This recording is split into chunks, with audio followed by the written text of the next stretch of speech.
اور عبادت سر ڈھانپے بغیر قبول نہیں ہوتی۔ اس حدیث میں عبادت کے دوران سر ڈھانپنے کا حکم ہے، چنانچہ اگر عورت دوران عبادت سر نہ ڈھانپے تو اس کی عبادت قبول نہیں ہوتی۔ عورت کو عبادت میں ہاتھ، پاؤں اور چہرے کے علاوہ باقی سارا بدن ڈھکنا ضروری ہے، سینہ بند ضروری نہیں۔ ایسے باریک کپڑوں میں جن سے بدن جھلکے روزہ قبول نہیں ہوتا۔ جو کپڑے ایسے باریک ہوں کہ ان کے اندر سے بدن نظر آئے، ان سے روزہ نہیں ہوتا بلکہ نماز یا کوئی بھی عبادت قبول نہیں ہوتی۔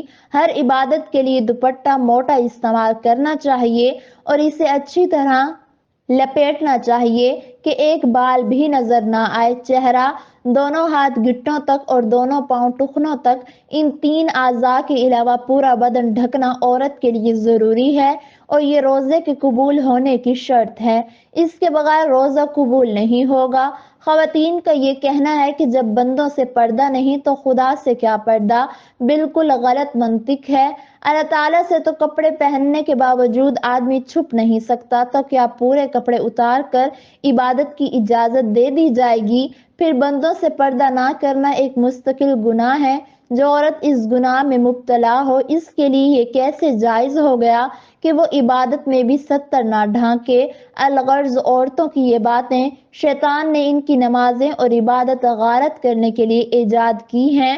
نماز کے دوران سر کھل جائے اور 3 بار سبحان اللہ کہنے کی مقدار تک کھلا رہے تو نماز ٹوٹ جائے گی، اور اگر سر کھلتے ہی فوراً ڈھک لیا تو نماز ہو گئی۔ نفل نماز تو بیٹھ کر پڑھنے کی اجازت ہے، گو بیٹھ کر پڑھنے کا آدھا ثواب ملے گا، لیکن فرض نماز بیٹھ کر نہیں ہوتی، کیونکہ قیام نماز کا رکن ہے، مردوں کے لیے بھی اور عورتوں کے لیے بھی، اور اصول یہ ہے کہ نماز کا رکن فوت ہو جائے تو نماز نہیں ہوتی۔ لہٰذا جو عورتیں فرض نماز بغیر معذوری کے بیٹھ کر پڑھتی ہیں، ان کی نماز نہیں ہوتی۔ ہاں، جسم کا صحیح طریقے سے ڈھانکنا ضروری شرط ہے۔ پہنچوں تک ہاتھ کھلے ہوں تو مضاحکہ نہیں، سینے پر اوڑھنی ہونی چاہیے۔ سجدے میں دوپٹہ نیچے آ جائے تو بھی نماز ہو جاتی ہے۔ عورتوں کا جمع ہو کر اس طرح نفل نماز جماعت کے ساتھ ادا کرنا بدترین بدعت ہے اور متعدد غلطیوں کو مجموعہ ہے، جس کی وجہ سے وہ سخت گناہگار ہیں۔ اور نیل پالش اور آدھی آستین والی عورتوں کا بھی کوئی روزہ قبول نہیں ہوتا۔ فجر کی نماز تو عورتوں کا اول وقت میں پڑھنا افضل ہے اور دوسری نمازیں مسجد کی جماعت کے بعد پڑھنا افضل ہے۔ جمعہ، جماعت اور عیدین کی نماز عورتوں کے ذمے نہیں ہے۔ نبی کریم صلی اللہ علیہ وسلم کا بابرکت زمانہ چونکہ شر و فساد سے خالی تھا، ادھر عورتوں کو نبی کریم صلی اللہ علیہ وسلم سے احکام سیکھنے کی ضرورت تھی، اس لیے عورتوں کو مساجد میں حاضری کی اجازت تھی، اور اس میں بھی یہ قیود تھی کہ باپردہ جائیں، میلی کچیلی جائیں، زینت نہ لگائیں۔ اس کے باوجود عورتوں کو ترغیب دی جاتی تھی کہ وہ اپنے گھروں میں نماز پڑھیں۔ چنانچہ حضرت عبداللہ بن عمر رضی اللہ تعالی عنہ سے روایت ہے کہ نبی کریم صلی اللہ علیہ وسلم نے فرمایا، اپنی عورتوں کو مسجدوں سے نہ روکو اور ان کے گھر ان کے لیے زیادہ بہتر ہیں۔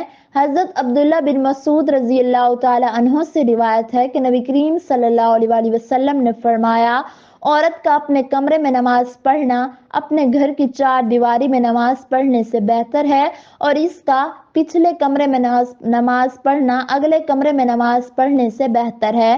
مسند احمد میں حضرت ام حمید ساعدیہ رضی اللہ تعالی عنہ سے مروی ہے کہ انہوں نے عرض کیا، یا رسول اللہ صلی اللہ علیہ وسلم، میں آپ کے ساتھ نماز پڑھنا پسند کرتی ہوں۔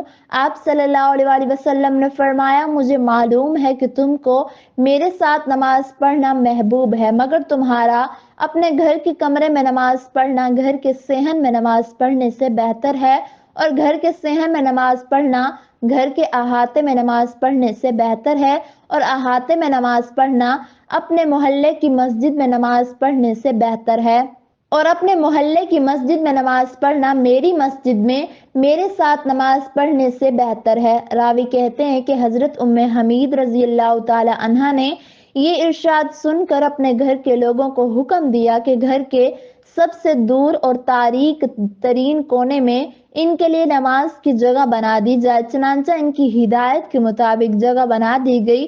وہ اسی جگہ نماز پڑھا کرتی تھیں یہاں تک کہ اللہ تعالیٰ سے جا ملی۔ یہ تو نبی کریم صلی اللہ علیہ وآلہ وسلم کے دور سعادت کی بات تھی، لیکن بعد میں جب عورتوں نے ان قیود میں کوتاہی شروع کر دی جن کے ساتھ ان کو مساجد میں جانے کی اجازت دی گئی تو فقہائے امت نے ان کے جانے کو مکروہ قرار دیا۔ ام المومنین حضرت عائشہ صدیقہ رضی اللہ تعالی عنہا کا ارشاد ہے، عورتوں نے جو نئی روش اختراع کر لی ہے، اگر نبی کریم صلی اللہ علیہ وآلہ وسلم اس کو دیکھ لیتے تو عورتوں کو مسجد سے روک دیتے، جس طرح بنی اسرائیل کی عورتوں کو روک دیا گیا تھا۔ حضرت ام المومنین حضرت عائشہ صدیقہ رضی اللہ تعالی عنہا کا یہ ارشاد ان کے زمانے کی عورتوں کے بارے میں ہے۔ اسی سے اندازہ کیا جا سکتا ہے کہ ہمارے زمانے کی عورتوں کا کیا حال ہوگا۔ خلاصہ یہ کہ شریعت نہیں بدلی اور نبی کریم صلی اللہ علیہ وآلہ وسلم کے بعد کسی کو شریعت کے بدلنے کا اختیار نہیں، لیکن جن قیود و شرائط کو ملحوظ رکھتے ہوئے نبی کریم صلی اللہ علیہ وآلہ وسلم نے عورتوں کو مساجد میں جانے کی اجازت دی، جب عورتوں نے ان قیود و شرائط کو ملحوظ نہیں رکھا تو اجازت بھی باقی نہیں رہے گی۔ اس بنا پر فقہائے امت نے جو در حقیقت حکمائے امت ہیں، عورتوں کی مساجد میں حاضری کو مکروہ قرار دیا۔ گو یہ چیز اپنی اصل کے اعتبار سے جائز ہے مگر کسی عارضے کی وجہ سے ممنوع ہو گئی ہے، اور اس کی مثال ایسی ہے کہ وبا کے زمانے میں کوئی طبیب امرود کھانے سے منع کر دے، اب اس کے یہ معنی نہیں کہ اس نے شریعت کے حلال و حرام کو تبدیل کر دیا، بلکہ یہ مطلب ہے کہ ایک چیز جو جائز و حلال ہے وہ ایک خاص موسم اور ماحول کے لحاظ سے مضر صحت ہے، اسی لیے اس سے منع کیا جاتا ہے۔ اللہ تعالیٰ نے رمضان شریف میں روزانہ افطار کے وقت ایسے 10 لاکھ آدمیوں کو جہنم سے خلاصی مرحمت فرماتے ہیں جو جہنم کے مستحق ہو چکے ہوتے ہیں، اور جب رمضان کا آخری دن ہوتا ہے تو یکم رمضان سے آخری رمضان تک جس قدر لوگ جہنم سے آزاد کیے گئے ہوتے ہیں، ان کے برابر اس ایک دن میں آزاد فرماتے ہیں۔ اللہ پاک سے دعا ہے کہ ہم سب عورتوں کو بشمول مردوں کو اللہ کے احکام کے مطابق زندگی گزارنے کی توفیق عطا فرمائے، آمین ثم آمین۔